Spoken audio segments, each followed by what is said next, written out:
Estamos analizando la contingencia. Súmate a nuestro panel y opina con nosotros. Estamos en Combinación Clave.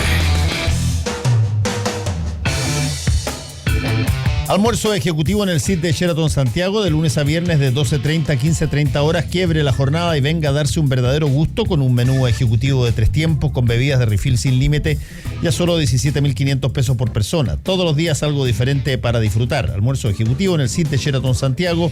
Más información al 222-33-5000 o en sheraton.com/en/el CIT. Desde Torino, la capital de la región de Piamonte en Italia, llega Brooksfield, el sello de modernidad de la confección italiana. Encuéntralo en Casa Costanera, Portal La Dehesa y Alto Las Condes. Tenemos algunas menciones por redes. Raúl Morales dice: bien, Iván Weissman desmitificando a Jaime Guzmán por restricciones constitucionales citando a Jefferson. Sergio Balmaceda, siempre en el debate del mostrador en la clave, dice: Macari entiende en cuestión de principios, no de mayorías. Hilda Villanueva pregunta: ¿cómo se asegurará que sea de acceso a todas las chilenas y no solo a las que pueden pagar? Se refiere a el aborto en 3 causales. Aprobada objeción de conciencia del médico y equipo, no se aprobó la objeción institucional. También caí, ya eso lo teníamos, le habíamos dicho ya antes, que era muy bueno este Twitter de que también caía al principio con indicación de Saldívar. Desde Tyrion Lannister no se veía un chico tan vivo. Y también hay referencias en las redes sobre la discusión con Nivia Palma, ministra de Bienes Nacionales, en el caso de SEMA Chile. Lucía Iriara, además de valijar, el Estado impone un concepto de familia de mujer, con eso también hay que terminar, dice Patisole. Estamos ya con las redes. Todos tenemos historias, pero hay una que tenemos olvidada. Por eso es momento de un flashback junto al Archivo Nacional en Combinación Clave.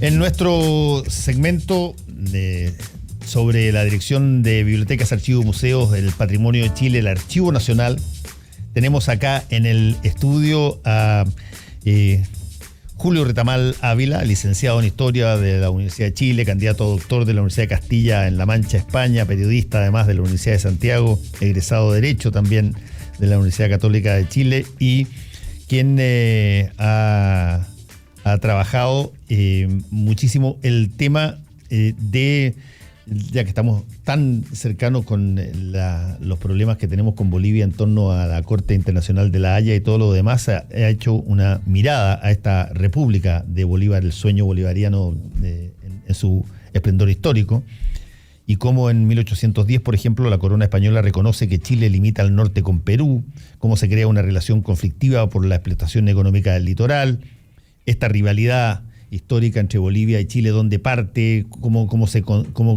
constituye, y queremos conversar un poquitito de eso. Muchas gracias, Julio, por estar acá con nosotros. No, encantado, siempre a disposición. A ver, ¿qué tanto la relación con Bolivia es una relación tirante, tensa? ¿Desde cuándo es así? Es difícil juzgar eso, ¿eh? ¿Desde cuándo? No sé. A lo mejor desde siempre, no lo sé. Pero Bolivia no existía antes. Entonces Bolivia es una creación hecha por Sucre y Bolívar. Estamos hablando ya adentrado la segundo decenio del siglo XIX. De modo que llega tarde, un poquito tarde, a la estructuración de lo que es el mapa de América. Hay que pensar, ¿no es cierto?, que América o nuestra América, no solo era una porción, una provincia de España, sino que aquí vivíamos sujetos que éramos considerados a sí mismos como españoles de América. De modo que cuando se habla de un peruano que viene a Chile, es lo mismo, un símil, o un boliviano. No, Bolivia no existe, dije, de una persona de Charcas que viene a Santiago. Estamos hablando de migraciones internas. Como quien dice, un tipo de Concepción va al Maule o un tipo del Maule viene a Santiago. Entonces no hay posibilidades de pensar en fronteras. No había noción reales. de países estructurados No existe. territorialmente. Por supuesto. Son provincias de España.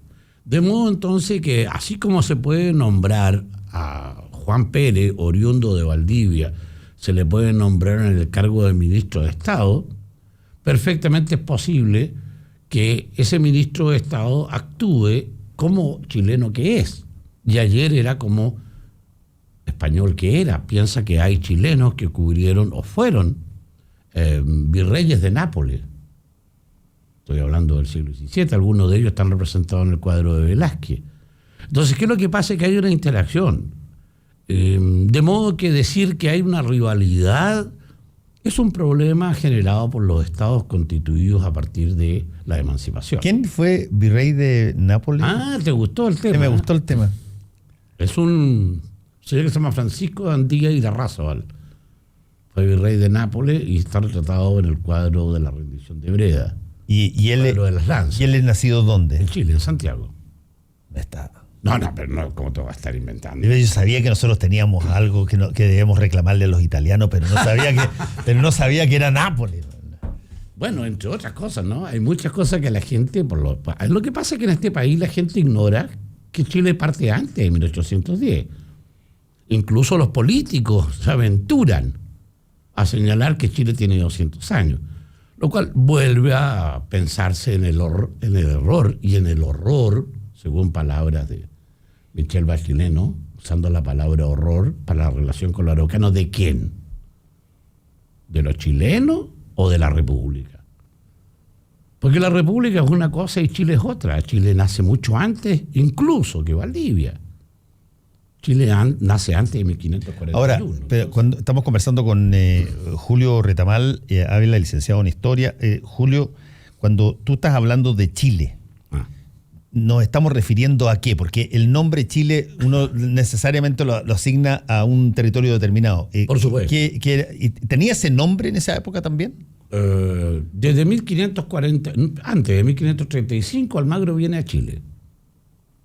Y me atrevo a decir que los incas, el imperio incaico tiene dominación sobre el Valle de Chile, así lo denominan. Y el Valle de Chile no es solo Quillota o Aconcagua, sino que se extiende hasta los márgenes del Mapocho. Entonces, claro, hay cosas que todavía la historiografía no ha sentado bien. Lo mismo ocurre con nuestros problemas con los vecinos. Con los vecinos. ¿No es cierto? Son problemas que hay que... Yo me temo que falta estudio. El Chile no está interesado en estudiarlo.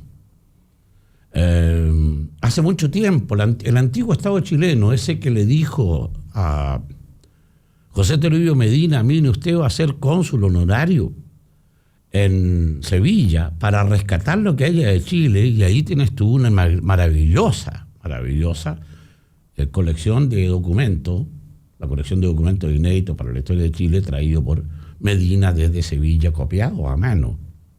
Bueno, ese era otro momento de Chile. Chile pagó a Carlos Morla, embajador en España, para que trajera documentación chilena. Esa había una preocupación en el siglo XIX que no existe en el siglo XX. ¿Era documentación, Julio, que tenía que ver con cómo éramos nosotros? Por supuesto, con documentación de Chile que existía en la sede central de la documentación de la monarquía hispánica, que en este caso el Archivo de Indias de Sevilla.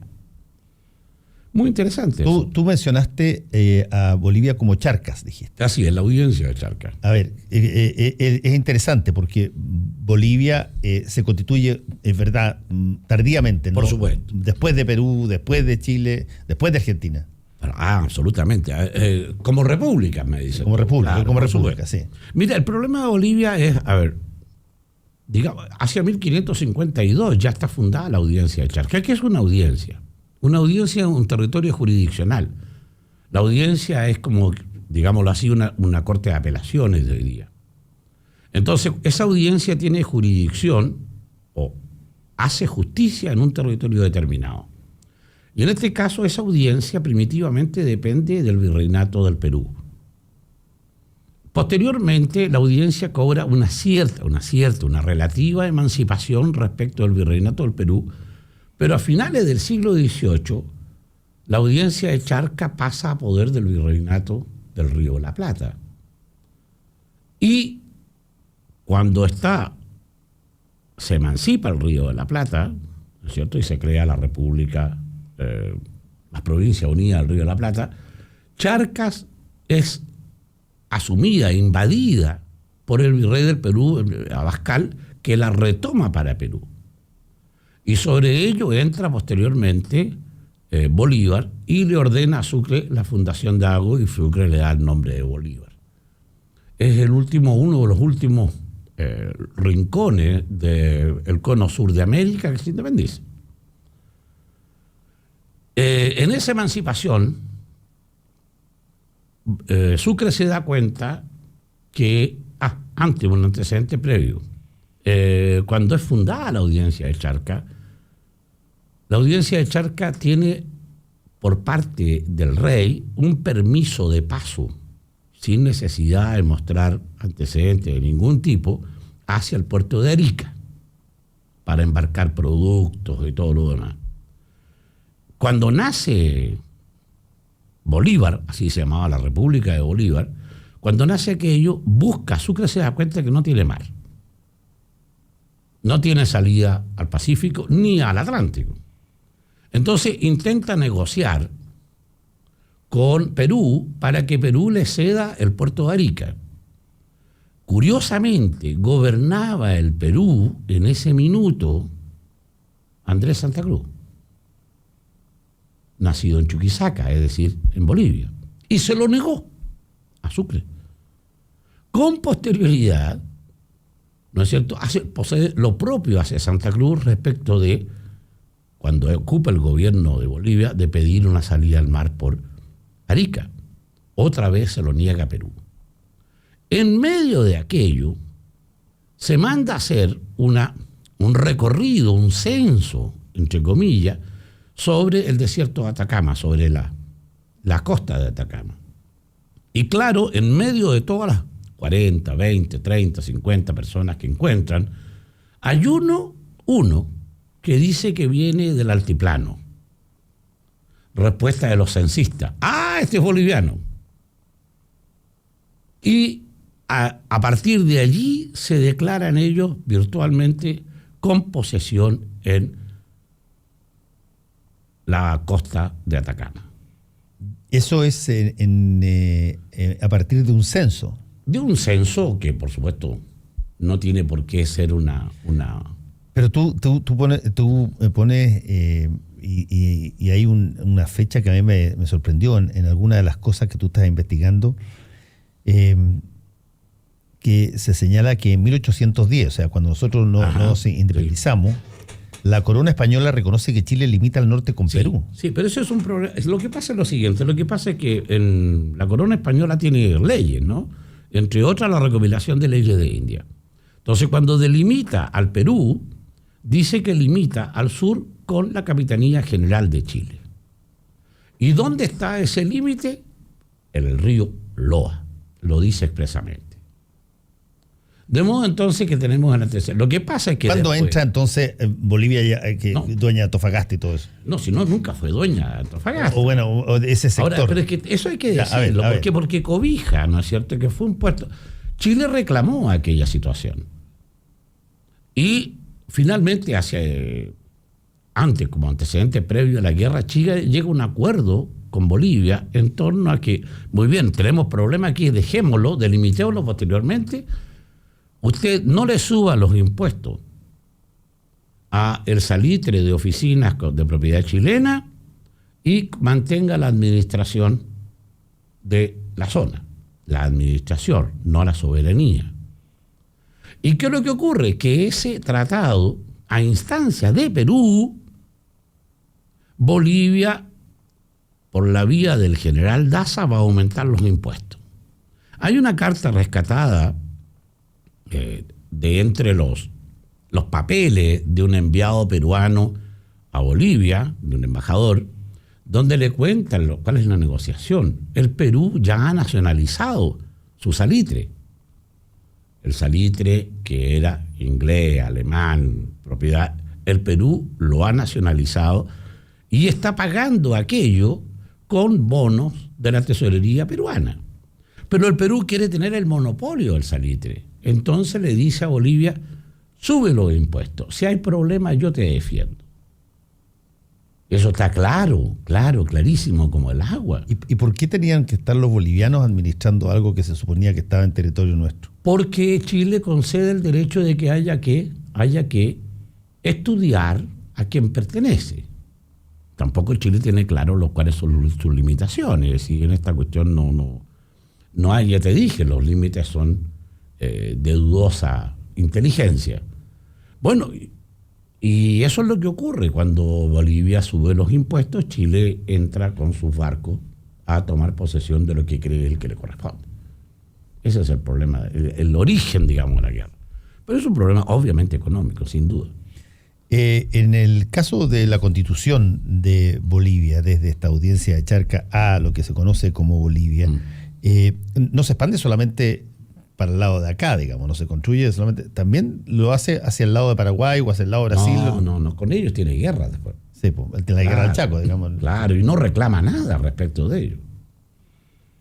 Es una cosa curiosa, hay una cierta enfermedad en Bolivia respecto de Chile. Y eso es lo que dice Sergio Villalobos en un libro que recientemente sacamos, ¿no? Bolivia, un vecino molesto. Entonces, hay una cosa muy compleja y grave. Mira, nosotros, en la Academia de Historia Militar, a la cual pertenezco, hicimos hace 2 años atrás este librito explicativo, Chile-Bolivia, Historia de una Controversia, que te lo traigo de regalo. Muchas gracias. Porque muchas veces las personas, en vez de irse a los grandes mamotretos, si se van a la síntesis, es mucho mejor, van a entenderlo con mayor propiedad. Y ahí está relatado enteramente el problema. Pero voy a decirte una cosa que es muy interesante. ¿Cuál es lo interesante? Lo interesante es que antes de 1810, Chile tiene absolutos títulos sobre Atacama. Por ejemplo, los encomenderos de Atacama, no sé si recuerdan lo que eran los encomenderos. Sí, claro. Ya, los encomenderos, ¿no es cierto? Claro, tienen indios que los tributan. Sí. Ellos son chilenos. Yo publiqué un artículo en el Mercurio hace poco que se llama Presencia chilena en el desierto de Atacama, donde consta efectivamente que López de Nostroza, vecino de Santiago de Chile, asume la encomienda tributaria. Él es encomendero de Atacama y Cobija. Y así lo señala el virrey, lo señalan todos los medios. Y el tipo vive en Santiago. Y es dueño de la hacienda de Pomaire. O sea, acá al ladito de Santiago. ¿Qué es lo que ocurre? Que cuando los encomenderos, por ejemplo, la gente que vive en Mendoza, encomenderos de indígenas en Mendoza, o la gente de dinero en Mendoza, vive en Santiago. Los encomenderos de Chiloé viven en Santiago. Ya era Santiago Por un ente supuesto, centralizado. Santiago hace mucho tiempo que es así. Entonces, ¿qué es lo que ocurre? Que si tú tienes todos los encomenderos de los extremos viviendo en Santiago, es porque aquí se cuecen las habas, igual que hoy día. Aquí está el gobernador. Aquí es donde uno puede conseguir pitutos de otro tipo. Entonces, por eso los encomenderos, en este caso de Atacama, de Mendoza o de Chiloé, puntos extremos de Chile, viven en Santiago y se declaran vecinos de Santiago y tienen posesiones en Chile. Lo que no significa que no vayan a Atacama. Fíjate que él tiene allá encargado a un hermano, a Juan de Nostroza, para que pueda administrar y cobrar las rentas de sus indígenas. Y su cuñado es corregidor de Atacama. Entonces la presencia chilena en Atacama, estoy hablando de 1608. Sí, pues. Entonces muy temprana. Bueno, ese tipo de cosas son las que hay que señalar y dilucidar. Ahora es interesante el punto porque estos vericuetos que tiene la historia, que van para montones de lados, de repente todo ancla en, y yo me acuerdo, una entrevista que le hice al expresidente Ricardo Lagos para un programa que hacía yo en Canal 13 que se llamaba El Triciclo. Lo vi. Y íbamos caminando por la zona de Taltal y él me dice así, pues Fernando, mira, de aquí para allá todo esto era boliviano. Así dice.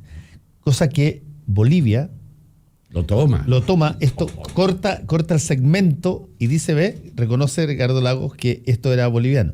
Y porque existe la idea de que todo eso, incluso se ve en algunos mapas, era boliviano, y que lo que nos enseña en el colegio es que después de la Guerra del Pacífico todo eso...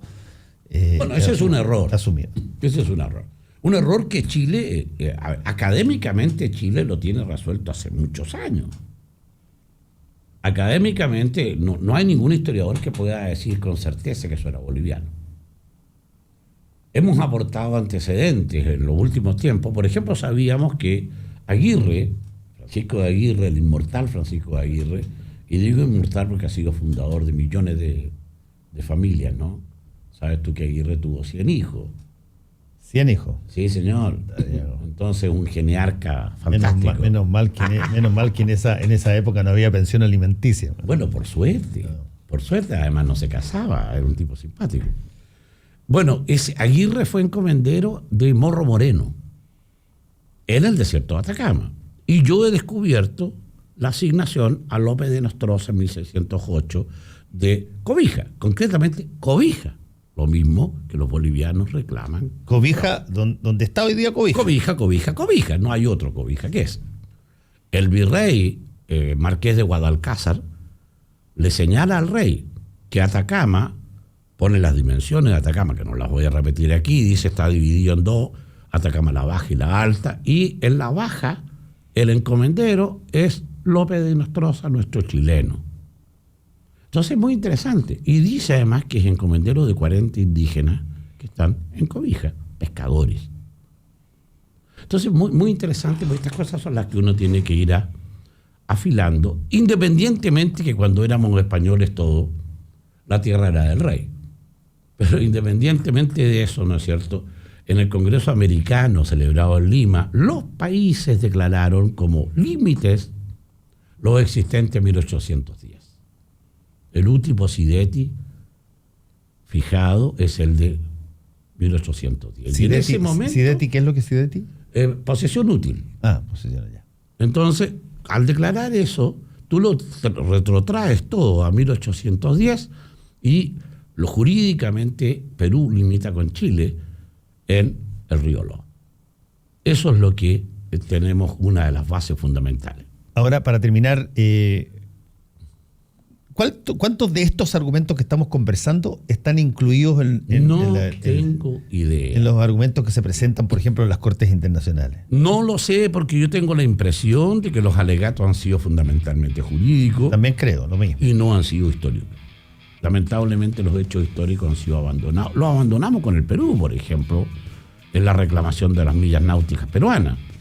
Yo no tengo claro, hoy día sí, el año pasado, al menos hay una comisión asesora encabezada por el historiador Joaquín Fernando A, que sí se preocupó, pero recién ahora, el año pasado. Esto tiene mucho más cola. Es anterior. Entonces yo creo que a la presentación de Evo Morales no se le ha retrucado desde el punto de vista historiográfico. Lo que creo, no conozco efectivamente la posición de Chile en este caso. Queremos agradecer a Julio Retamal Ávila, licenciado en Historia de la Universidad de Chile. ¿Hay algún tipo de libro que esté a punto de sacar sobre este tema? ¿O ese es el único tema que usted...? No. Yo tengo muchos libros de otras cosas, digamos. Yo soy un colonialista, fundamentalmente. Mi último libro se llama La sentencia de la Real Audiencia, en Santiago, 1609-1603. Por colonialista entiendo que le interesa la colonia, digamos. No que tenga encomienda, digamos. No. El periodo colonial, por supuesto. Julio Retamal, muchas gracias por haber estado con nosotros. Fernando. Les agradezco la atención. Nos encontramos mañana. Chao.